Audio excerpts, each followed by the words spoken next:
Assalamualaikum warahmatullahi wabarakatuh. Nama saya Agung Dwi Laksono. Saya di sini sebagai CPNS Kementerian Perhubungan. Saya bekerja di Bandar Udara UPBU kelas 3 Kepi, Papua Selatan. Saya di sini akan menjelaskan sedikit tentang core value ASN berakhlak. Saya di sini angkatan 80 kelompok 4. Berakhlak, berorientasi, pelayanan, akuntabel, kompeten, harmonis, loyal, adaptif, kolaboratif. Berorientasi pelayanan sendiri memiliki moto sebagai kami berkomitmen memberikan pelayanan prima demi kepuasan masyarakat. Berorientasi pelayanan sendiri memiliki poin-poin sebagai memahami dan memenuhi kebutuhan masyarakat, ramah, cekatan, solutif, dan dapat diandalkan, melakukan perbaikan tiada henti. Yang kedua, akuntabel. Kami bertanggung jawab atas kepercayaan yang diberikan. Akuntabel memiliki pengertian sebagai melaksanakan tugas dengan jujur, bertanggung jawab, cermat, disiplin, dan berintegritas tinggi, menggunakan kekayaan dan barang milik negara serta bertanggung jawab efektif dan efisien, kemudian tidak menyalahgunakan wewenang kejabatan. Untuk poin yang ketiga, yaitu kompeten. Kami terus belajar dan mengembangkan kapabilitas. Kompeten memiliki beberapa arti seperti meningkatkan kompetensi diri untuk menjawab tantangan yang selalu berubah, membantu orang lain belajar, dan melaksanakan tugas dengan kualitas terbaik. Dan yang keempat yaitu harmonis. Harmonis sendiri memiliki moto kami saling peduli dan menghargai perbedaan. Harmonis memiliki arti sebagai menghargai setiap orang apapun latar belakangnya, suka menolong orang lain, dan membangun lingkungan kerja yang kondusif. Lalu poin kelima yaitu loyal. Loyal memiliki moto sebagai kami berdedikasi dan mengutamakan kepentingan bangsa dan negara. Loyal memiliki arti sebagai memegang teguh ideologi Pancasila, UUD Negara Republik Indonesia tahun 45 setia pada NKRI serta pemerintahan yang sah, menjaga nama baik sesama ASN, pimpinan, instansi, dan negara. Dan yang terakhir, menjaga rahasia jabatan dan negara. Untuk poin ke-6 sendiri yaitu adaptif.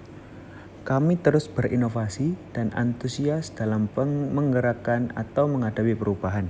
Adaptif memiliki pengertian sebagai cepat menyesuaikan diri menghadapi perubahan, terus berinovasi dan mengembangkan kreativitas, dan bertindak proaktif. Dan untuk poin terakhir adalah kolaboratif. Kami membangun kerjasama yang sinergis. Kolaboratif memiliki beberapa pengertian yaitu memberi kesempatan kepada berbagai pihak untuk berkontribusi, terbuka dalam bekerjasama untuk menghasilkan nilai tambah, dan menggerakkan pemanfaatan berbagai sumber daya untuk tujuan bersama. Dan berikut merupakan tokoh inspiratif yang saya pilih yang tentunya memiliki jiwa core berakhlak yang sangat patut untuk diteladani sekarang maupun kemudian hari. Tokoh inspiratif yang pertama yaitu Insinyur Budi Karya Sumadi, lahir 18 Desember 1956, adalah Menteri Perhubungan Republik Indonesia pada Kabinet Maju 2019 sampai 2024. Nilai yang terdapat pada Budi Karya Sumadi adalah adaptif. Kenapa beliau memiliki sikap adaptif? Dikarenakan beliau merupakan tokoh yang selalu menerima inovasi akan perubahan dalam lingkungan kerja, seperti menerapkan kebijakan akan pelayanan publik terkait kasus COVID yang melanda, dan tetap memikirkan perekonomian karena dampak yang terjadi. Tokoh inspiratif yang kedua adalah Erick Thohir atau Haji Erick Thohir BA MBA, lahir 30 Mei 1970, adalah pengusaha dan filantropis Indonesia. Nilai yang terdapat pada Erick Thohir sendiri adalah loyal, dengan perkataannya seperti pencopotan pegawai BUMN adalah berdasarkan kinerja, bukan berdasarkan suka atau tidak suka. Saya tidak takut ancaman karena menjunjung tinggi loyalitas. Hal ini terbukti akan kinerja Erick Thohir yang bagus sampai saat ini. Untuk yang selanjutnya Bapak Ignatius Jonan yang lahir 21 Juni 1963 adalah pengusaha Indonesia yang menjabat sebagai Menteri Energi dan Sumber Daya Mineral atau ESDM Indonesia sejak 14 Oktober 2016 hingga 20 Oktober 2019. Salah satu nilai yang ada terdapat pada Bapak Ignatius Jonan adalah berorientasi pelayanan, yaitu membentuk wajah baru perkereta apian di Indonesia, mulai memberantas percaloan tiket, penerapan sistem boarding, dan pelayanan tiket secara daring dan toko retail. Juga mengadakan sistem sweeping yang terjadwal. Dengan adanya hal itu, otomatis penumpang gelap, pedagang asongan mulai hilang dari gerbong-gerbong kereta api. Untuk selanjutnya, Sandiaga Uno yang lahir 28 Juni 1969 adalah seorang wirausahawan dan politisi berdarah Gorontalo, Jawa.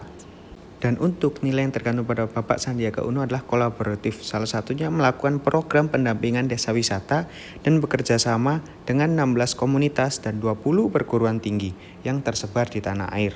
Kemudian Bapak Djoko Sasono yang lahir di Kediri pada tanggal 20 September 1963. Beliau adalah birokrat asal Indonesia yang kini menjabat sebagai Sekjen Kementerian Perhubungan.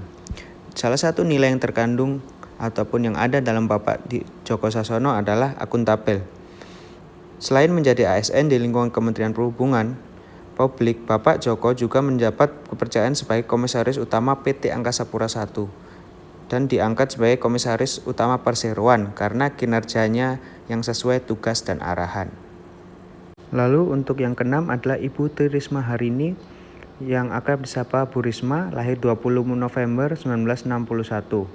Beliau adalah Mensos Republik Indonesia pada Kabinet Indonesia Maju, dan salah satu nilai yang dipunyai Ibu Risma adalah akuntabel.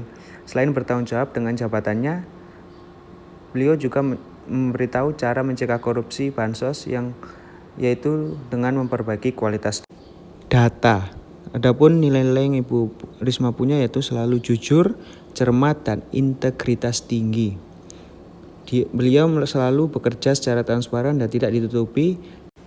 Dan untuk tokoh inspiratif yang terakhir adalah Bapak Ridwan Kamil yang lahir 4 Oktober 1971 yang dikenal dengan sapaan Kang Emil. Beliau merupakan seorang arsitek dan politisi Indonesia. Adapun nilai harmonis yang terdapat pada Bapak Emil adalah selalu menghargai perbedaan ras, suku maupun golongan dan dapat dibuktikan ketika mengadakan program kerjasama dengan salah satu bank melalui perkreditan tanpa bunga. Terima kasih telah menonton video saya. Mohon maaf atas kesalahan yang saya buat disengaja ataupun tidak sengaja. Wassalamualaikum warahmatullahi wabarakatuh.